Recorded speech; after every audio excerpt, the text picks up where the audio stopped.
చూసుకుంటే the contribution in the total current flowing through a semiconductor due to electrons and holes is ఇక్కడ IE and IH వాల్యూలు ఇచ్చారు. IE అనేది 3/4 అంట, and IH అనేది 1/4 అంట. Then respectively if the drift velocity of the electron is 5/2 times of that of holes, అంటే drift velocity of electrons అనేది 5/2 times of drift velocity of holes అనమాట. అంటే drift velocity of electrons is equals to 5/2 into drift velocity of holes. Okay, అర్థమైంది కదా. ఇప్పుడు దీన్ని ఎలా రాసుకోవచ్చు అంటే VD is equals to 5/2 H అని రాసుకోవచ్చు.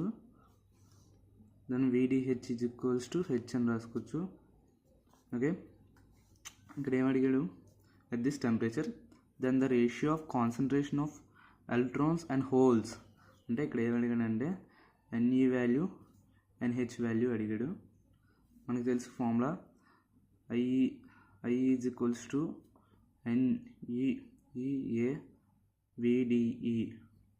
ఓకే, I వాల్యూ అంత ఇచ్చాడు 3/4 is equals to NEA VD అంత ఇచ్చాడు. VDE అంత ఇచ్చాడు, 5/2 H ఇచ్చాడు. Okay, then next formula IH is equals to NHEA VDH. IH value అంత ఇచ్చాడు 1/4, NH వాల్యూ ఇవ్వలేదు కదా. ఓకే, EA VDHని ఏమనుకోమను, H అనుకోమను. ఓకే, ఇప్పుడు ఈక్వేషన్ 1 అనుకున్నాం, ఈక్వేషన్ 2 అనుకున్నాం. ఈక్వేషన్ 1 డివైడెడ్ బై ఈక్వేషన్ 2 3/4 పైకి బై చేస్తే పైకి వెళ్తుంది కదా. Okay, NEEA 5/2 H by NHEA H. ఈ H క్యాన్సిల్ అవుద్ది, EA క్యాన్సిల్ అవుద్ది. ఏరియా అనేది సేమ్ ఉంటుంది రెండాట్లకి. ఓకే, అప్పుడు ఈ 4 క్యాన్సిల్ అవుద్ది, ఇప్పుడు 3 అవుద్ది.